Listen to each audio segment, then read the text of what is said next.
Hey there, this is Eric from ericmossfitness.com and ericjmoss.com, and I've finally come to continue video blogging. And I apologize for how long it's been since I've last updated this thing, but I've been real busy, and quite frankly, I didn't really feel like it. Anyways, first things first, Happy New Year's. I hope you had a good holiday and hope you had a good New Year's. And I just wanted to say what kind of brought me back to this. And that is because I was perusing YouTube videos as I was waiting for my girlfriend to come over before rocking out karaoke.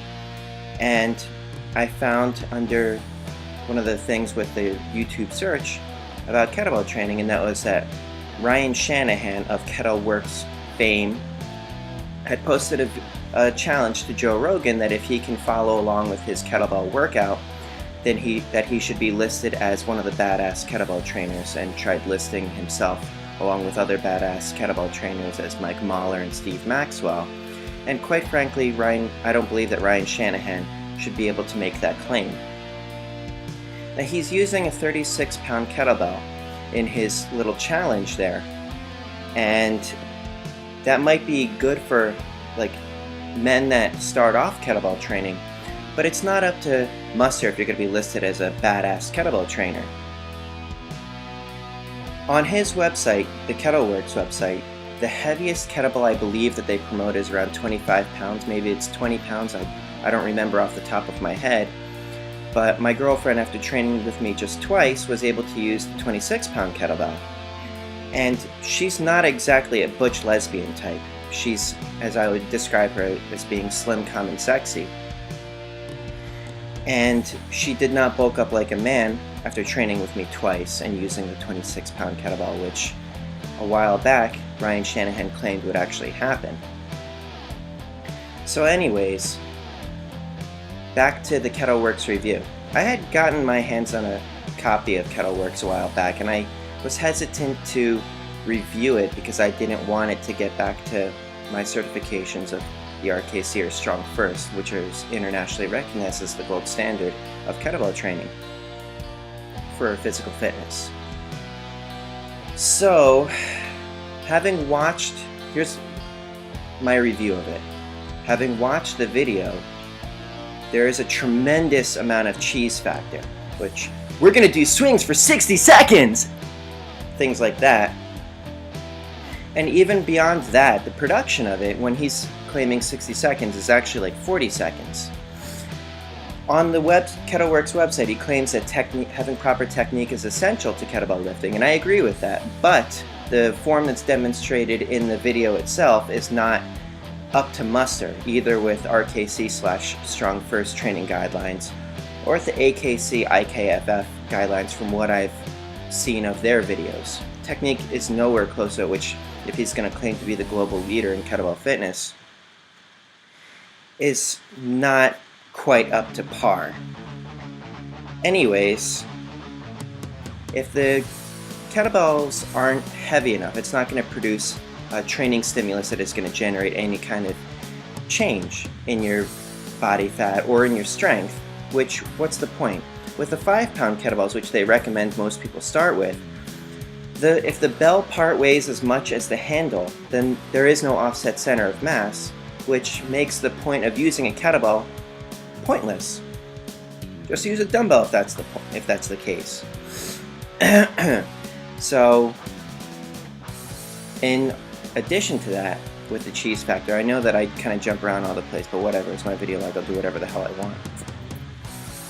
He has this one exercise where he calls it rowing, and he's like, you use the kettlebell like you're rowing a rowboat, and he says things like, uh-oh, there's a shark coming, better row faster. How do you get past the cheese that? I don't know how anybody's able to actually watch that and take it seriously.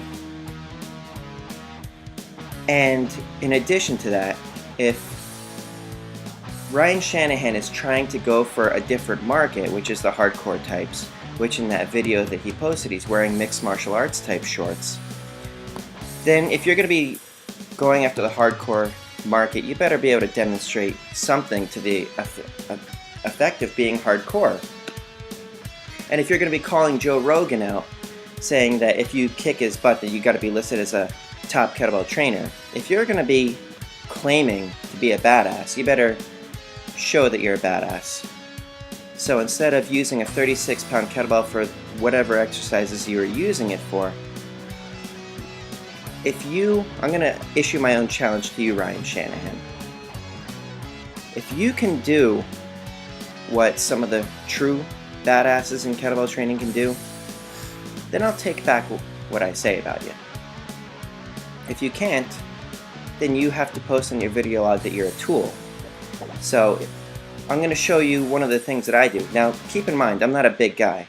I'm around 150, 155 pounds depending on what I've eaten the past week. And in this particular video, I'm doing a bent press with a 106-pound kettlebell and a standard military press with a 53-pound kettlebell. So if you can do that, I'll take it back.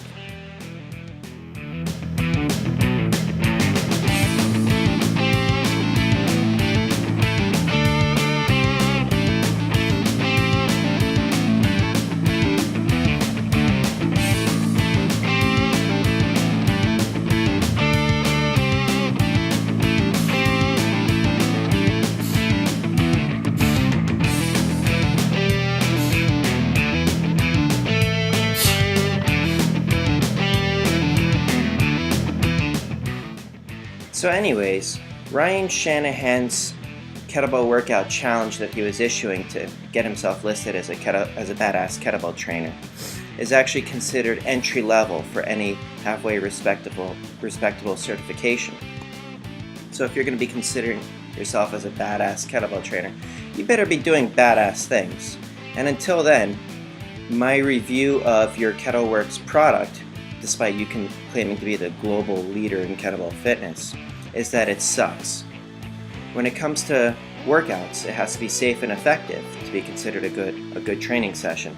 And even though the weights are too light to be of any real danger to anyone, it's also too light to generate any kind of reasonable training stimulus. So basically it sucks, and well, you're not a badass kettlebell trainer. This is Eric J. Moss from ericjmoss.com. Over and out.